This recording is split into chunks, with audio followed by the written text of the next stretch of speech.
बिस्मिल्लाहिर्रहमानिर्रहीम। देखें स्टूडेंट, ये हमारे पास Thomas calculus 11th edition chapter number 4 exercise 4.2 है। देखें स्टूडेंट, ये हमारे पास सेक्शन 4.2 जिसका नाम है मीन वैल्यू थ्योरम।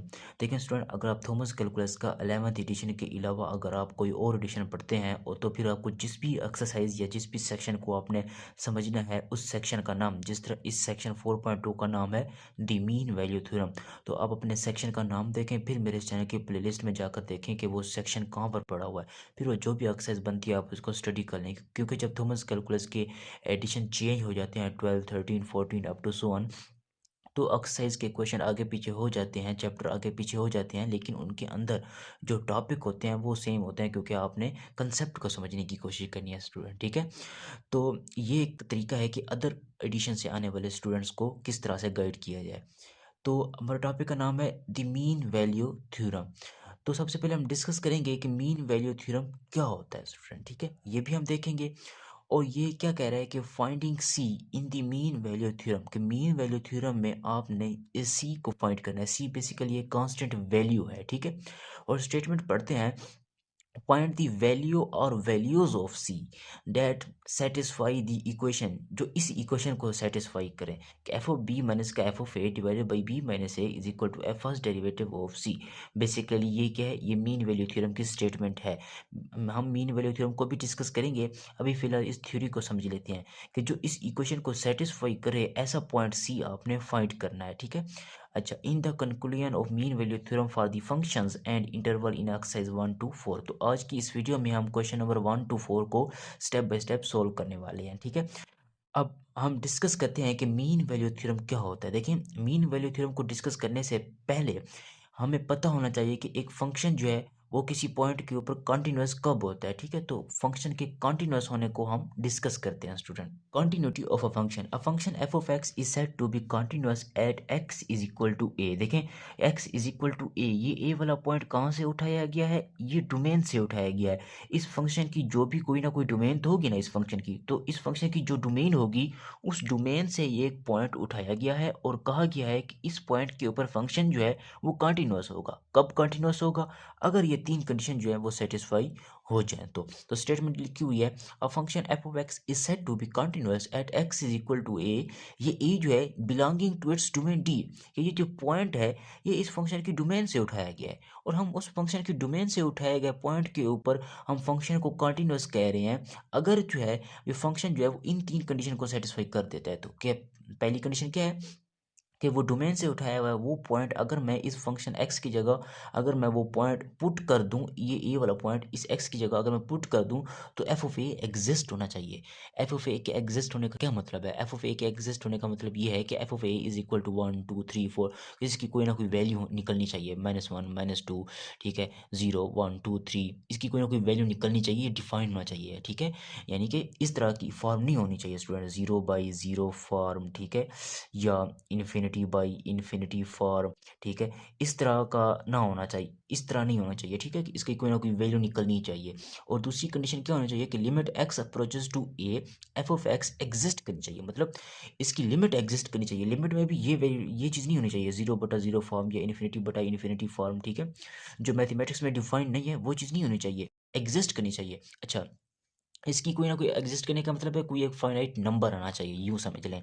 अच्छा, तो मैं यहाँ पर साथ में ये कंडीशन भी लिख देता हूँ कि limit x approaches to a f of x कब एग्जिस्ट करेगी, ये बात भी आप याद रख लें। बाज बुक में ये डेफिनेशन भी लिखी होती है कि limit x approaches to a f of x equal होनी चाहिए limit x approaches to a f of x के। तो मैंने दोनों सेम लिख दिए, क्यों, पहली बात यह है कि limit x approach to a left hand side से मैं अप्रोच करवाऊँ एफ ऑफ एक्स के, जो भी इसका आंसर बने वहीं limit x approaches to right hand side से मैं अप्रोच करवाऊँ उस पॉइंट ए के ऊपर, इसका जो भी आंसर बने वो दोनों का बराबर होना चाहिए। चाहे मैं limit x approaches to a left hand side से लगाऊँ, चाहे मैं limit x approaches to a right hand side से लगाऊँ, तो दोनों का जो भी आंसर आना चाहिए वो बराबर होना चाहिए। ठीक है, मतलब 1 = 1, 2 = 2, 3 = 3, जो भी इनका आंसर है वो इक्वल होना चाहिए। तब हम कहेंगे कि अगर ये लेफ्ट हैंड लिमिट और राइट हैंड लिमिट जो है, ये क्या है स्टूडेंट आपके पास, ये है आपके पास लेफ्ट हैंड लिमिट है, ठीक है। और ये क्या है स्टूडेंट, आपके पास राइट हैंड लिमिट है कि अगर लेफ्ट हैंड लिमिट और राइट हैंड लिमिट जो है वो बराबर होते हैं तब जाकर हम कहते हैं कि लिमिट एक्स अप्रोचेस टू ए। अब देखें इस ए के ऊपर कुछ नहीं है, एफ ऑफ एक्स एग्जिस्ट करेगा, ठीक है। यहाँ पर एक्स अप्रोच टू ए के ऊपर नेगेटिव साइन है, ए के ऊपर पॉजिटिव साइन है, जिसका मतलब है लेफ्ट हैंड लिमिट और राइट हैंड लिमिट। अगर लेफ्ट हैंड लिमिट और राइट हैंड लिमिट बराबर हो जाते हैं तब जाकर आप कहते हैं कि limit x approaches to a f of x exist करता है, ठीक है। यहाँ पर ए के ऊपर कोई साइन नहीं है, ठीक है, ये याद रखें। अच्छा, फिर इन दोनों का जो आंसर आ जाना चाहिए ना, पहली कंडीशन और दूसरी कंडीशन का जो भी इसका आंसर लेट सपोज 1 है, इसका आंसर भी लेट सपोज 1 है, तो 1 इज इक्वल टू 1, ये दोनों बराबर होने चाहिए, ठीक है। कि limit x approach to a f of x का इसका जो भी जवाब आया है वो इक्वल होना चाहिए इस एफ ऑफ ए के। तब यानी कि इस बात का क्या मतलब है, डेट इज मैंने लिखा हुआ है लिमिट ऑफ अ फंक्शन, ये जो लिमिट ऑफ अ फंक्शन है इक्वल होना चाहिए value of a function, value of a function. जब लिमिटिंग वैल्यू और फंक्शन ऑफ वैल्यू बराबर हो जाएंगी, देखें लिमिट ऑफ अ फंक्शन मतलब limiting value of a function, ठीक है, और ये वैल्यू ऑफ अ फंक्शन मतलब फंक्शन ऑफ वैल्यू। जब ये दोनों बराबर हो जाएंगी तब हम कहेंगे कि फंक्शन जो है वो इस पॉइंट ए के ऊपर क्या है, कंटिन्यूअस है, ठीक है। अच्छा, अब हम डिस्कस करेंगे मीन वैल्यू थ्योरम को स्टूडेंट। तो देखें the mean value theorem, suppose कर लिया, स्टेटमेंट को डिस्कस करते हैं कि suppose y is equal to f of x, कि ये कोई ना कोई फंक्शन है हमारे पास, ठीक है। जिस तरह से हमारे पास एक्सरसाइज 4.2 के क्वेश्चन नंबर 1 में हमारे पास फंक्शन गिवन था ना, ये देखें क्वेश्चन नंबर 1 में ये हमारे पास एक फंक्शन गिवन था ना, F of x is equal to x की पावर 2 प्लस 2x माइनस का 1, और ये हमारे पास कोई ना कोई इंटरवल गिवन था, ठीक है। अब वहाँ पर जो y is equal to f of x लिखा हुआ है वो भी कोई ना कोई इसी टाइप का कोई ना कोई एक फंक्शन ही है, ठीक है, ये वाला, ठीक है। कि y is equal to f of x कोई ना कोई फंक्शन है, जिस तरह से क्वेश्चन नंबर 1 में कोई ना कोई फंक्शन था, ठीक है। y is equal to f of x इस function is continuous on a close interval. देखें ये हमारे पास क्या है, एक क्लोज्ड इंटरवल, इस क्लोज इंटरवल के ऊपर हमारा फंक्शन जो है वो कंटिन्यूअस है, हमने ये मान लिया। एंड कंटिन्यूअस होने का क्या मतलब है कि इसका मैं कोई भी पॉइंट उठाता हूँ, x is equal to a उठाता हूँ, x is equal to b उठाता हूँ, या इनका इंटीरियर पॉइंट्स मैं उठाता हूँ, कोई भी पॉइंट उठाता हूँ, उस पॉइंट के ऊपर हमारा फंक्शन जो है वो कंटिन्यूअस होता है। और पॉइंट के ऊपर कंटिन्यूअस कब होता है ये अभी हम डिस्कस कर चुके हैं पहले, कि फंक्शन 3 कंडीशन को सेटिस्फाई करेगा तो वो कंटिन्यूअस होगा, ठीक है। अच्छा, मतलब इस इंटरवल में से मैं कोई भी पॉइंट उठाऊं तो फंक्शन उस पॉइंट के ऊपर कंटिन्यूअस होना चाहिए, ठीक है। And differentiable on the on the interval interior. देखें ये फंक्शन जो है इंटीरियर का, इंटरवल इंटीरियर मतलब इंटरवल की ये एंड पॉइंट आप निकाल दो, एंड पॉइंट निकाल दो, बाकी जो इंटरवल बनेगा that is called open interval. कि फंक्शन जो है वो ओपन इंटरवल के ऊपर आपका डिफरेंशिएबल होना चाहिए, क्लोज इंटरवल में कंटिन्यूअस हो, ठीक है स्टूडेंट, और ओपन इंटरवल में डिफरेंशिएबल होना चाहिए। और फंक्शन डिफरेंशिएबल कब होता है, ये चीज़ हम डिस्कस कर चुके हैं चैप्टर नंबर 3 में, प्रीवियस चैप्टर में। Then there is at least one point c in open interval a b, कि एक एटलीस्ट एक पॉइंट सी हमें मिलेगा इस ओपन इंटरवल में, कि जिसके लिए ये कंडीशन होगी कि एफ ऑफ बी माइनस का F of A divided by B minus A is equal to F's derivative of C, ठीक है। अगर आपको डिफरेंशिएबल करना ही पता तो कोई प्रॉब्लम नहीं, सिंपल डेरिवेटिव ही समझ लें, ठीक है, कि डेरिवेटिव जो है इस ओपन इंटरवल के हर पॉइंट पर एग्जिस्ट करता है, ठीक है। ये डेरिवेटिव भी मैं आपको आगे चल के एक्सरसाइज के क्वेश्चन जब सोल्व करेंगे तो वहाँ पर भी आपको क्लियर हो जाएगा, घबराने की बात नहीं है। मैं आपको ये बता रहा हूँ कि अब देखें स्टेटमेंट दोबारा पढ़ते हैं कि y is equal to f of x close interval में कंटिन्यूअस हो, और y is equal to f of x जो फंक्शन है वो इस ओपन इंटरवल, एक एंड पॉइंट, अगर क्लोज इंटरवल के एंड पॉइंट निकाल दिए जाएँ तो बाकी जो चीज़ बचेगी that is called open interval. तो वो ओपन इंटरवल के हर पॉइंट के ऊपर फंक्शन क्या होना चाहिए, डिफरेंशिएबल होना चाहिए, ठीक है। देन फिर अगर ये दो कंडीशन है, अगर ये किसी फंक्शन के लिए ये दो कंडीशन है, तो लाजमी तौर पर उस ओपन इंटरवल में एटलीस्ट कम से कम एक पॉइंट ऐसा सी हमें इस ओपन इंटरवल में ऐसा पॉइंट सी हमें लाजमी तौर पर मिलेगा कि जिसके लिए ये कंडीशन होल्ड करेगी, मतलब f of B minus f of A divided by B minus a equal हो जाएगा f first derivative of c के, ठीक है स्टूडेंट। कि इस पॉइंट के ऊपर मैं फंक्शन का फर्स्ट डेरिवेटिव कैलकुलेट करूँ, लेट्स सपोज इसका कोई ना कोई आंसर आ गया, मान लें कि इसका आंसर आ गया 2, ठीक है। उसका जो आंसर आया है वही आंसर टोटल इस एक्सप्रेशन को सॉल्व करने पर इसका जो आंसर बन रहा है वो 2 बराबर होगा। ये होगी ना, इंटरेस्टिंग बात होगी ना, कि अगर ये जस्ट ये दो कंडीशन है हमारे पास, ये देखें अगर जस्ट ये दो कंडीशन है हमारे पास, सिर्फ ये दो कंडीशन है कि फंक्शन जो है इस क्लोज इंटरवल में कंटिन्यूस हो और ओपन इंटरवल में जस्ट डिफरेंशिएबल हो, तो फिर इस ओपन इंटरवल में एक पॉइंट सी ऐसा मिलेगा कि जिसके लिए ये कंडीशन होल्ड करेगी, लाजमी तौर पर हर हाल में ऐसा ही होगा। ठीक है, तो ये बेसिकली क्या है, जादू हो गया, या यूं समझ लें कि एक इंटरेस्टिंग बात होगी हमारे लिए। ठीक है, अच्छा अब हम स्टेटमेंट को पढ़ते हैं क्वेश्चन में और स्टेप बाय स्टेप क्वेश्चन को सॉल्व करते हैं। अच्छा, एक लास्ट बात जो मैं आपको बताना चाहता हूँ कि क्लोज इंटरवल है ना, इसका क्या मतलब, बाजू का कुछ स्टूडेंट्स को पता नहीं होता क्लोज इंटरवल क्या होता है और ओपन इंटरवल क्या होता है। मान लें कि मैं यहाँ पर 1 लिखता हूँ और यहाँ पर मैं 3 लिखता हूँ और ये क्लोज इंटरवल में बंद कर दी इस तरह से। ये बेसिकली इंटरवल्स की टाइप्स होती है ना कुछ, ये क्लोज इंटरवल है। इसका मतलब क्या है कि 1 भी इस इंटरवल के अंदर पड़ा हुआ है और 3 भी इस इंटरवल के अंदर पड़ा हुआ है, और 1 और 3 के दरमियान टू भी है, 1 और 3 के दरमियान 1.1 1.2 1.3 और इसी तरह से 2.1 2.2, ये बहुत सारे इन्फिनेट तादाद में नंबर्स इसके अंदर पड़े हुए हैं, तो मतलब वो भी सारे के सारे शामिल है। लेकिन जैसे ही मैं ये क्लोज इंटरवल हटा देता हूँ 1,3 इसे ओपन में कन्वर्ट कर देता हूँ इस तरह से, तो इसका मतलब ये क्या है कि 1 इसके अंदर जो है शामिल नहीं है और ना ही इसके अंदर 3 शामिल है। 1 और 3 इसके अंदर निकाल दिए गए हैं। 1 और 3 के दरमियान जितने भी number of elements interior point, इसका सारा का सारा इसके अंदर पड़ा हुआ है। मतलब इसके अंदर 1.1 है, 1.2 है, 1.3 है। ठीक है, इसके अंदर 2.9999 भी नंबर है लेकिन 3 नहीं है। ठीक है, तो इसके अंदर इन्फिनाइट नंबर ऑफ एलिमेंट्स इसके अंदर भी हैं, इसके अंदर भी हैं, लेकिन इसके एंड पॉइंट शामिल नहीं है, इसके एंड पॉइंट शामिल हैं। ठीक है, अच्छा बाजुकात हम इस चीज़ को ऐसे भी लिखते हैं स्टूडेंट, बाजुकात देखें ये 1,3, ये देखें इस ओपन इंटरवल को इस तरह से लिख देते हैं। बेसिकली ये आपके पास स्क्वायर ब्रैकेट है लेकिन ये ओपन है, एंड पॉइंट जो है इसके शामिल नहीं है, इस तरह से भी लिख देते हैं इस चीज़ को। इसका और इसका बेसिकली एक ही मतलब है। ठीक है, और ये क्लोज इंटरवल है और ये दोनों क्या है, ओपन इंटरवल है। अच्छा, अब हम डिस्कस करेंगे एक्सरसाइज के क्वेश्चन को स्टेप बाय स्टेप।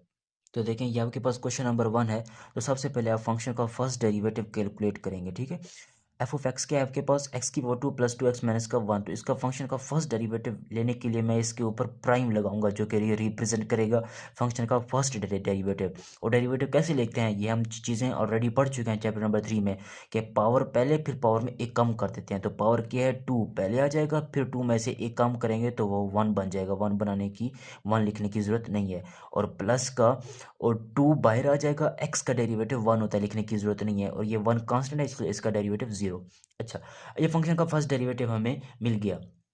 अच्छा, अब क्योंकि अगर आप यहाँ पर गौर करो तो ये यहाँ पर मुझे c चाहिए ना, F first derivative of c चाहिए, और एफ ऑफ b चाहिए, एफ ऑफ a चाहिए, और b माइनस a चाहिए। ये स्टेटमेंट मैंने होल्ड करवानी है और इसे सोल्व करने के बाद c की वैल्यू निकालनी है, जस्ट यही मेरा काम है। ठीक है, अच्छा तो इस x को मैं फिर क्या पुट कर दूँ, क्योंकि मुझे F first derivative of c चाहिए, फर्स्ट डेरिवेटिव ऑफ x तो है पड़ा लेकिन c नहीं है, तो x की जगह c पुट कर दें। यहाँ पर लिखें put x is equal to c in equation number 1। इसे इक्वेशन नंबर 1 कहते हैं, x equal to c in 1 में x इक्वल टू आप c पुट करेंगे तो आपके पास क्या मिल जाएगा रिजल्ट, देखें f first derivative of c is equal to 2c plus का 2, ये मिल गया आपको। ठीक हो गया।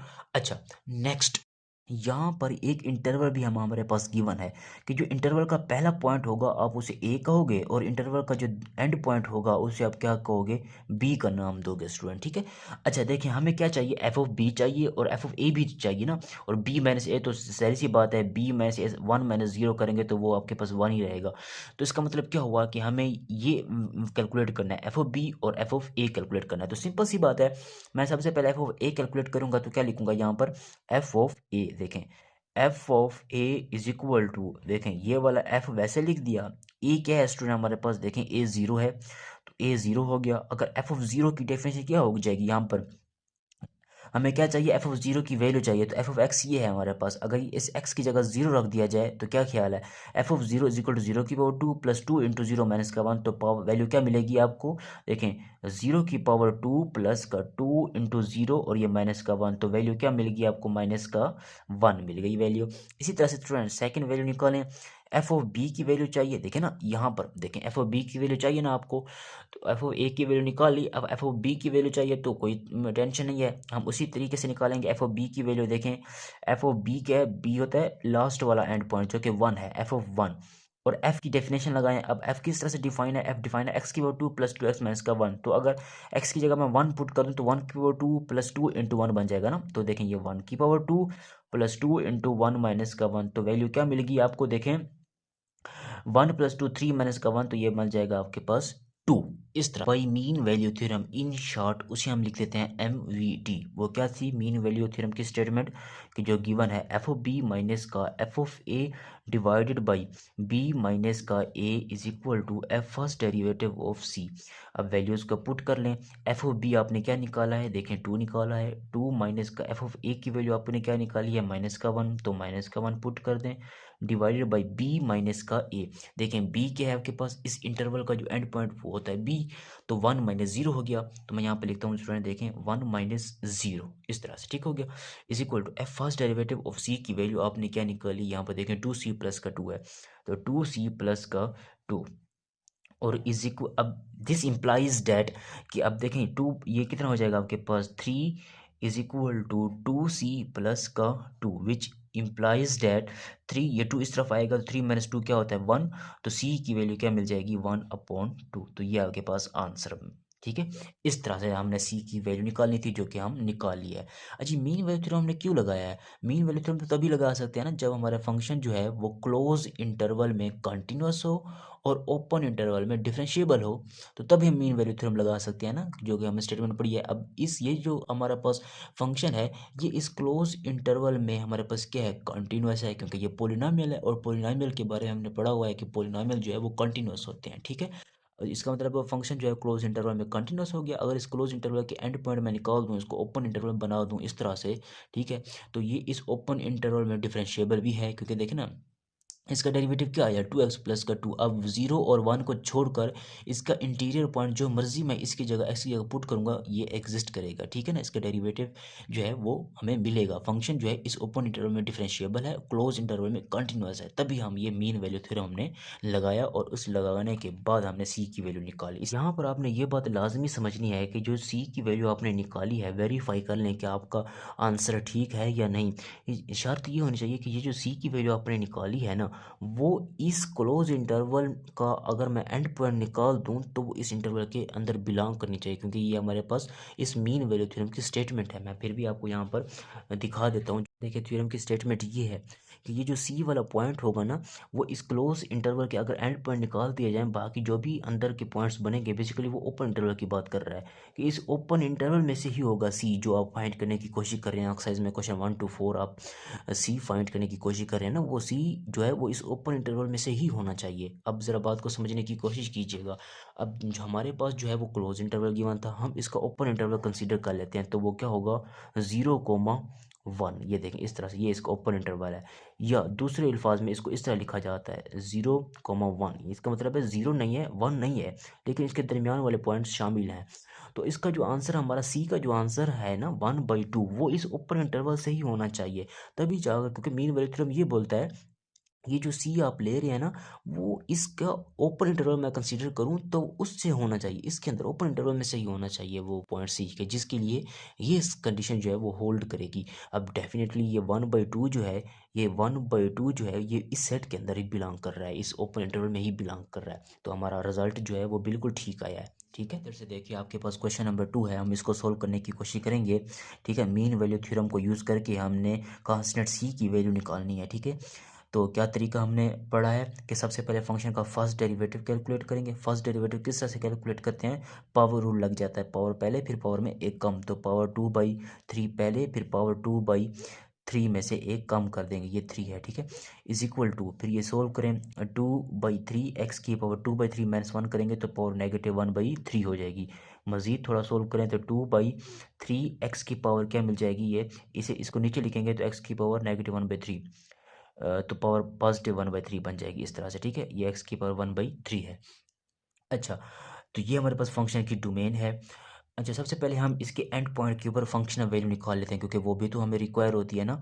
तो अच्छा, अब यहाँ पर एक और बात जो मैं यहाँ पर बताना चाहता हूँ वो ये है, क्योंकि हम x को रिप्लेस कर देते हैं c के साथ, तो अगर x को हम c के साथ रिप्लेस कर दें तो f first derivative of c क्या होगा हमारे पास 2/3 c की पावर 1/3, इस तरह से हमें मिल जाएगा, ठीक है। क्योंकि x को आप c के साथ रिप्लेस कर दें, क्योंकि फार्मूले के अंदर c है इसी वजह से।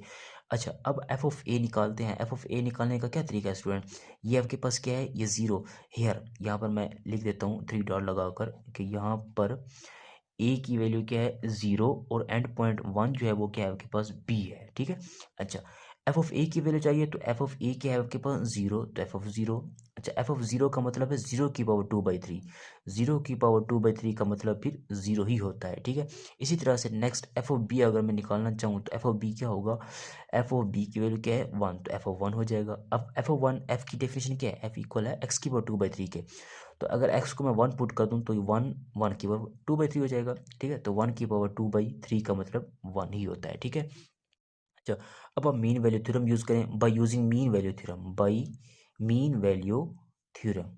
स्टूडेंट, मीन वैल्यू थ्योरम हम क्यों लगा रहे हैं, मीन वैल्यू थ्योरम इसी वजह से हम लगा रहे हैं क्योंकि हमारी मीन वैल्यू थ्योरम क्या है, प्रोसेस यहाँ पर सेटिस्फाई हो रहे हैं। मीन वैल्यू थ्योरम क्या बोलता है कि फंक्शन जो है इस क्लोज इंटरवल के ऊपर कंटिन्यूस होना चाहिए, क्योंकि ये कंटिन्यूस है इस क्लोज इंटरवल के हर पॉइंट के ऊपर, ठीक है। और फंक्शन जो है इसके एंड पॉइंट निकाल दूं, इसका जो भी ओपन इंटरवल बनेगा, ठीक है, देखें ना, जब इसके एंड पॉइंट निकल जाएंगे 0 और 1 निकल जाएंगे, बाकी इसके दरमियान के जो भी एलिमेंट्स होंगे, ठीक है, वो उसके ऊपर यानी कि इस ओपन इंटरवल के ऊपर फंक्शन जो है वो क्या होना चाहिए, डिफरेंशिएबल होना चाहिए। तो अगर इसके एंड पॉइंट निकाल दूं तो ओपन इंटरवल बनेगा और उस ओपन इंटरवल में फंक्शन जो है आपका डिफरेंशिएबल ही रहेगा, ठीक है। ये अनडिफरेंशिएबल नहीं है, ये अनडिफाइंड नहीं है, ठीक है। अच्छा, तो मतलब हम मीन वैल्यू थ्योरम यहाँ पर लगा सकते हैं। तो मीन वैल्यू थ्योरम क्या बोलता है, वो ये बोलता है कि एफ ऑफ बी माइनस का F of A divided by B minus का ए इक्वल होना चाहिए f first derivative of c के।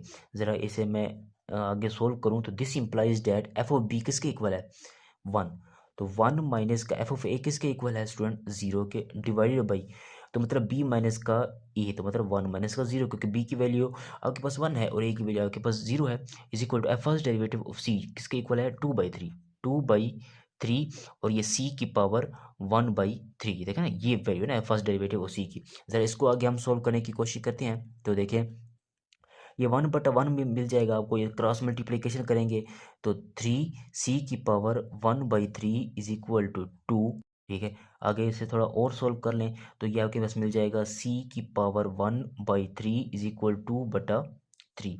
थोड़ा और सोल्व करें यानी कि इसकी होल पावर 3 लगा दें तो c इज इक्वल टू 2/3 की power 3, which implies that 8/27, this is answer. अब अगर हम यहाँ पर गौर करें तो 8/27 का आंसर लगभग 0.2 समथिंग के इक्वल होता है ना, इस तरह से, ठीक है।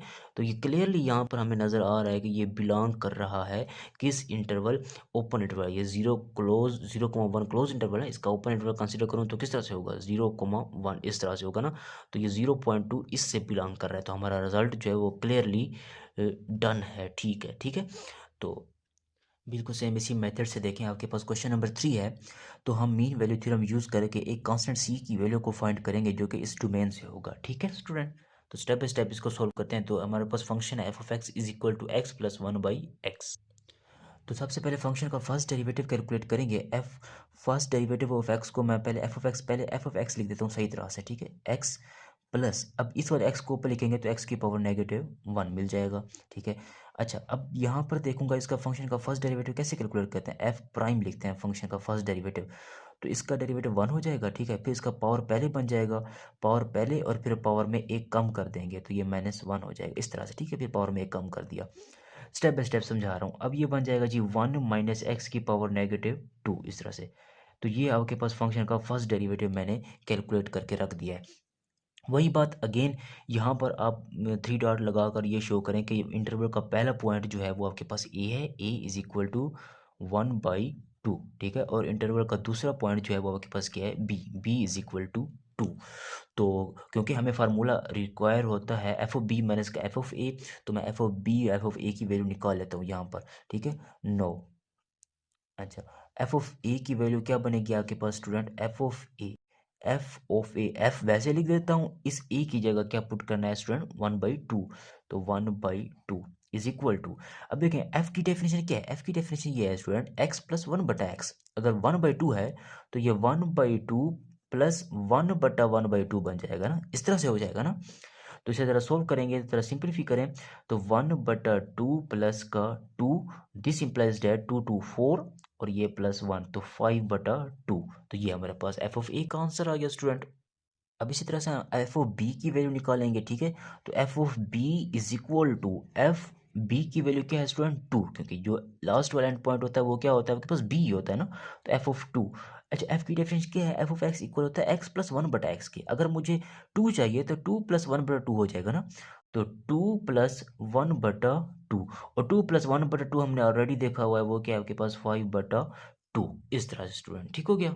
अच्छा अब हम फार्मूला लगा देते हैं, मैं यहाँ पर लिखता हूँ now by mean value theorem, by mean value theorem. तो वो थ्योरम की स्टेटमेंट क्या बोलती थी हमें स्टूडेंट, ये फार्मूला था। ये फार्मूला हम क्यों लगा रहे हैं स्टूडेंट, ये फार्मूला हम इसी वजह से लगा रहे हैं ना, क्योंकि हमें पता है कि हमारा फंक्शन जो है वो कंटिन्यूअस है इस इंटरवल में, ठीक है, और इसका ओपन इंटरवल अगर मैं क्रिएट कर दूं तो 1/2 और 2 निकल जाएंगे, बाकी इंटीरियर पॉइंट्स रह जाएंगे, और इंटीरियर पॉइंट्स के ऊपर हमारा फंक्शन जो है वो क्या है, डिफरेंशिएबल है, उसका डेरिवेटिव एग्जिस्ट करता है, कोई ना कोई वैल्यू निकल आती है, ठीक है। इसी वजह से हम मीन वैल्यू थ्योरम लगा रहे हैं। अच्छा अब एफ ऑफ बी की वैल्यू आपने क्या निकाली है, 5/2, 5/2, फिर माइनस, वैसे एफ ऑफ ए की वैल्यू आपने क्या निकाली है student, 5/2 divided by B minus का ए, मतलब 2 माइनस का 1/2, 2 माइनस का 1/2 is equal to F first derivative of C. देखिए स्टूडेंट आपने F first derivative of X निकाला है ना, तो अगर एफ फर्स्ट डेरिवेटिव ऑफ सी मुझे चाहिए तो ये क्या हो जाएगा रिजल्ट आपके पास, F first derivative of C is equal to 1 minus C की पावर -2, ठीक है, इस तरह से, क्योंकि मैं एक्स को सी के साथ रिप्लेस करना है, क्योंकि फार्मूले के अंदर ये देखें सी पड़ा हुआ है, इसी वजह से तो मैं यहाँ पे लिख दे दूंगा 1 माइनस सी की पावर -2। जरा इसको सोल्व कर लें तो ये आपके पास रिजल्ट क्या मिल जाएगा, देखें 5/2 माइनस का 5/2 जीरो, जीरो बटा समथिंग जीरो ही होता है, zero is equal to 1 minus C की पावर -2। अगर हम इसको सोल्व करेंगे तो 1 इज इक्वल टू सी की power -2, which means that 1 is equal to 1 upon C की पावर 2। इसे ज़रा सोल्व कर लें तो सी की पावर 2 इक्वल आ जाएगा 1 के, एंड दोनों तरफ अंडर रूट में ले लूँगा तो C is equal to positive negative. अच्छा अब तो आंसर 2 आ गए, ठीक है, कुछ ऐसे ही हम ये पावर 2 की वजह से, पावर 2 है तो इसी वजह से पॉजिटिव नेगेटिव 1 आया, अंडर रूट लेंगे ना इसी वजह से। एक इंपॉर्टेंट बात है जो मैं आपको समझाना चाहता हूँ कि C is equal to positive negative 1 आया है, ठीक है, दो आंसर आए हैं ना, एक पॉजिटिव 1 और एक नेगेटिव 1, तो हमें कौन सा चूज़ करना है। देखिए हमने मीन वैल्यू थ्योरम लगाया हुआ है, और मीन वैल्यू थ्योरम ये बोलता है कि जिस पॉइंट के ऊपर आपने फंक्शन का फर्स्ट डेरिवेटिव इसके इक्वल रखा हुआ है ना, एफ ऑफ बी माइनस का F of A divided by B minus A, और ये सी कहाँ से होता है, वो जो इंटरवल है हमारा क्लोज इंटरवल, जो यहाँ पर अगर मैं ये इस पॉइंट सी की बात करूँ ना कि जिसके ऊपर फंक्शन का फर्स्ट डेरिवेटिव हमने कैलकुलेट किया है, कि ये सी पॉइंट कहाँ से है, ये सी पॉइंट जो है वो इस इंटरवल के अंदर से होना चाहिए। देखें इस इंटरवल के अगर मैं एंड पॉइंट को निकाल दूँ, इसको निकाल दूँ और इसको निकाल दूँ, तो ये ओपन इंटरवल बन जाएगा। देखें 1/2, 2, इस तरह से ओपन इंटरवल बन जाएगा, इस तरह से। इसका मतलब क्या है, 1/2 क्या है स्टूडेंट, मैं इसको तो थोड़ा और सिंपलीफाई करूँ तो 1/2 क्या है, 0.5 है, ठीक है, और ये 2 यू। इसका मतलब ये है, मीन वैल्यू थ्योरम ये बोल रहा था कि ये जो सी वाला पॉइंट आपने लिया हुआ है ना, वो इस ओपन इंटरवल से है, this is not close interval, वो ओपन इंटरवल में से है एक पॉइंट सी, कि जिसके ऊपर फंक्शन का फर्स्ट डेरिवेटिव जो है वो आपके पास इसके इक्वल है। ये देखें ये फंक्शन का फर्स्ट डेरिवेटिव जो है वो इसके इक्वल होगा, तभी होगा कि अगर ये सी पॉइंट जो है इसके एंड पॉइंट को निकालने पर जो ओपन इंटरवल बन रहा है वो सी उस ओपन इंटरवल से होना चाहिए, ठीक है। तो सी जो है इसके ओपन इंटरवल से होगा, क्योंकि देखें ना मैं आपको फिर दोबारा बता देता हूँ मीन वैल्यू थ्योरम। ये देखें हमने मीन वैल्यू थ्योरम में ये पढ़ा है, ये हमने मीन वैल्यू थ्योरम में पढ़ा है, ये देखें ये लिखा हुआ है सी इन, देखें पहले तो हमारे पास क्लोज इंटरवल था जो कि डोमेन था हमारे पास, ठीक है, उसके एंड पॉइंट को अगर मैं निकाल दूं तो ओपन इंटरवल बन जाता है, और उस ओपन इंटरवल में से ही वो पॉइंट सी जो है जिसके लिए हम ये स्टेटमेंट लिख रहे हैं एफ फर्स्ट डेरिवेटिव सी इसके इक्वल है, और ये सी जो है वो क्लोज इंटरवल में से नहीं होना चाहिए, बल्कि वो इस ओपन इंटरवल में से होना चाहिए, ठीक है। ओपन इंटरवल ए बी को छोड़कर बाकी इसका इंटीरियर में से कोई ना कोई पॉइंट होना चाहिए सी के, जिसके लिए ये स्टेटमेंट होल्ड करेगी, ठीक है। इसी वजह से अगर मैं ये क्लोज इंटरवल लूँगा तो ये नहीं ले सकता, मैं इसका ओपन इंटरवल कंसिडर करूँगा, दिस इज ये। तो इसका मतलब ये हुआ कि फंक्शन का फर्स्ट डेरिवेटिव जो है सी इसके इक्वल अगर मैंने रखा हुआ है, और सोल्व करने पर जो आंसर आया है वो ये है आंसर। इंटरवल कौन सा हमारे पास मिल रहा है स्टूडेंट, इंटरवल मेरे पास, मैं यहाँ फिर लिख देता हूँ 0.5, 2। इसका मतलब है सी जो है, ये जो सी है ये बिलोंग करना चाहिए इस इंटरवल से, ये बिलोंग करना चाहिए इस इंटरवल से, बिलोंग इसका सी का मतलब सोल्व, अब सी का आंसर जो भी आया है वो इस इंटरवल से होना चाहिए। अब देखें क्या -1 इस इंटरवल में है, -1 तो इस इंटरवल में नहीं है, तो यहाँ पर मैं लिखूंगा since C is equal to -1 does not belong to 0.5, 2, क्योंकि C की वैल्यू जो -1 आई है वो इस इंटरवल में नहीं है। सो वी चूज, हम चूज करेंगे C इज इक्वल टू +1। ये दिस बिलोंग टू, क्योंकि ये +1 जो है वो इस इंटरवल, ओपन इंटरवल में पड़ा हुआ है, 0.5, 2 में ही पड़ा हुआ है 1, ठीक है ना। इसी वजह से हम ये +1 वाली वैल्यू को कहेंगे कि ये हमने फाइंड कर ली है C की वैल्यू, ठीक है। तो ये एक इंपॉर्टेंट बात थी जो कि आपको समझना था। अब हम क्वेश्चन नंबर 4 को डिस्कस करेंगे student. F of x is equal to √x-1 और इंटरवल हमारे पास है 1, 3, ठीक है। अच्छा, अब देखें, सबसे पहले हम क्या काम करते हैं, फंक्शन का फर्स्ट डेरिवेटिव कैलकुलेट करते हैं। F first derivative of x, ये होल पावर क्या है स्टूडेंट, 1/2 है ना। पावर पहले आ जाएगी, फिर पावर में एक कम कर दिया जाएगा, x-1 की पावर 1/2 -1 करेंगे तो पावर क्या हो जाएगी, -1/2 हो जाएगी। फिर पावर छोड़कर x-1 का यानी कि इनर पार्ट का डेरिवेटिव, ठीक है। तो या बेस का डेरिवेटिव आप कहें तो वो क्या होगा, x का डेरिवेटिव 1 और c, अब x का डेरिवेटिव 1 हो जाएगा, -1 कांस्टेंट है इसलिए इसका डेरिवेटिव 0, तो 1 - 0 1। तो मैं यहाँ पे लिखता हूँ 1 - 0 इस तरह से। अब इसे सोल्व कर लें तो आपके पास आंसर मिल जाएगा 1/2 √x-1, क्योंकि देखें जब पावर 1/2 नीचे लिखेंगे तो पावर पॉजिटिव 1/2 बनेगी, और पावर पॉजिटिव 1/2 का मतलब अंडर रूट ही होता है, ठीक है। अच्छा, एक बात यहाँ पर आप ज़हन नशीन कर लें कि a की वैल्यू जो है वो यहाँ पर 1 है और b की वैल्यू जो है वो यहाँ पर 3 है, क्योंकि फर्स्ट पॉइंट जो होता है a होता है और लास्ट पॉइंट जो होता है वो क्या होता है, b होता है हमारा, ठीक है। क्योंकि हमने फार्मूला पढ़ा है, उस फार्मूले के अकॉर्डिंग हमने ये पॉइंट समझे हुए हैं। अच्छा, अब मैं फंक्शन वैल्यू निकाल लेता हूँ इस एंड पॉइंट के ऊपर। तो एफ ऑफ ए की वैल्यू निकालूंगा तो क्या मिलेगा, एफ ऑफ ए का मतलब क्या है, ए के आपके पास 1, तो एफ ऑफ वन क्या मिलेगा आपको, 1 - 1 की अंडर रूट मतलब 0 की अंडर रूट मतलब वो 0 ही मिलेगा आपको। इस तरह से एफ ऑफ बी निकालने ज़रा, f of b is equal to, f of b क्या है आपके पास 3, तो f of 3 is equal to, f of x is equal to x-1 की अंडर रूट है। जब एक्स को मैं 3 रखूंगा तो ये 3 - 1 की अंडर रूट बनेगा, और 3 - 1 की अंडर रूट मतलब 2 की अंडर रूट, ठीक है। अच्छा, अब यहाँ पर एक बात और भी ज़हन नशीन कर लें, क्योंकि फार्मूले में हमने एफ फर्स्ट डेरिवेटिव ऑफ सी पढ़ा हुआ है, तो इस एक्स को मैं अगर सी के साथ रिप्लेस कर दूँ तो क्या मिलेगा, f first derivative of C is equal to 1/2 into under root of C - 1, इस तरह से। अच्छा, अब फार्मूला लगाते हैं, now by mean value theorem. अच्छा, मैंने लिखा है now by mean value theorem. क्यों लिखा है मीन वैल्यू थ्योरम, क्योंकि मीन वैल्यू थ्योरम के जो दो हाइपोथेसिस थे हमारे पास, पहला ये कि फंक्शन जो है वो क्लोज इंटरवल में कंटिन्यूस हो, तो जाहिर सी बात है ये क्लोज इंटरवल में कंटिन्यूस ही नज़र आ रहा है, और फंक्शन जो है वो ओपन इंटरवल में डिफरेंशिएबल हो। अब डिफरेंशिएबल कर लिया इसका, ये डेरिवेटिव आ गया, तो अब इसका 1 निकाल दिया। ओपन इंटरवल में क्या मतलब होता है ओपन इंटरवल का, कि 1 और क्लोज इंटरवल के एंड पॉइंट निकाल दिए जाए तो ओपन इंटरवल बनता है। तो ओपन इंटरवल में ये फंक्शन जो है वो डिफरेंशिएबल है, एग्जिस्ट करता है इसका डेरिवेटिव, ठीक है। तो 1 तो निकाल दिया जाएगा और 3 भी निकाल दिया जाएगा, इसका मतलब इसके अंदर 2 पड़ा हुआ है, और ये इसके अंदर 1 निकाल दिया जाएगा तो 1.1 तो होगा ना इसके अंदर, ठीक है। बाकी पॉइंट्स तो इसके अंदर होंगे, तो उसके ऊपर इसका डेरिवेटिव एग्जिस्ट कर रहा है, ठीक है। 1 के ऊपर एग्जिस्ट नहीं करता, 1 तो वैसे भी इसमें ओपन इंटरवल कंसीडर करूंगा तो ओपन इंटरवल में वैसे भी 1 नहीं होगा, ठीक है। तो आपने ये बातें ज़हन नशीन कर लेनी है। अच्छा, एफ ओ बी की वैल्यू आपने क्या निकाली है, देखें एफ ओ बी की वैल्यू यहाँ पर ज़रा पुट करें, 2 अंडर रूट, और माइनस का एफ ऑफ ए की वैल्यू आपने निकाली है 0 डिवाइडेड बाई बी माइनस का ए, मतलब 3 माइनस का 1, इस तरह से, ठीक है। तो वो आपके पास रिजल्ट, अच्छा एफ फर्स्ट डेरिवेटिव सी आपके पास क्या है, 1/2 अंडर रूट ऑफ C - 1, ये इस तरह से। अब जरा इसे मैं थोड़ा मजीद सोल्व करने की कोशिश करूंगा तो ये मिल जाएगा आपको, 2 under root divided by 2 is equal to 1/2 under root of C - 1। देखें इस 2 से ये वाला 2 कैंसिल आउट कर दें, 2 अंडर रूट को इसके साथ मल्टीप्लाई कर दें, तो आपको पास रिजल्ट मिल जाएगा जी 2 अंडर रूट, फिर under root of C - 1 is equal to, देखें ये हमारे पास 2 अंडर रूट, ये पहले मैं इसको लिख देता हूँ कि C - 1 की जो अंडर रूट है वो इक्वल है 1/√2, दोनों तरफ से केयर ले लें, तो C - 1 is equal to 1/2। This implies that C is equal to 1 + 1/2 which means that 3/2। तो ये हमारे पास C की वैल्यू आ गई। अब 3/2 क्या होता है स्टूडेंट, यहाँ पर ज़रा ज़हन नशीन करें, 3/2 होता है 1.5, और 1.5 जो है क्या हमारा ओपन इंटरवल से बिलोंग कर रहा है। इसका मैं अगर ओपन इंटरवल कंसीडर करूँ तो इसका ओपन इंटरवल क्या होगा, 1, 3 निकाल दिए जाएंगे, ठीक है। या दूसरे अल्फाज में इस तरह से लिखा जा सकता है ना इसको, 1, 3 ओपन इंटरवल में, यानी कि 1 और 3 निकाल दिए जाएंगे, बाकी के दरमियान वाले जो पॉइंट्स होंगे बेसिकली वो ओपन इंटरवल में कंसीडर कर दिए जाएंगे। अब ये 1.5 जो 5 जो है, जो कि सी की वैल्यू आई है, वो क्लियरली बिलोंग कर रहा है इस ओपन इंटरवल 1, 3 में ही बिलोंग कर रहा है, और ऐसा ही होना चाहिए, क्योंकि ये मीन वैल्यू थ्योरम की स्टेटमेंट है कि जो आपके पास सी की वैल्यू होगी ना, वो इस ओपन इंटरवल में से होगी, और उस पॉइंट के ऊपर ही आपके पास ये दो कंडीशन होल्ड करेंगी। ठीक है, तो सी की वैल्यू फाइंड करनी थी, वो हमने फाइंड कर ली स्टूडेंट। ठीक है।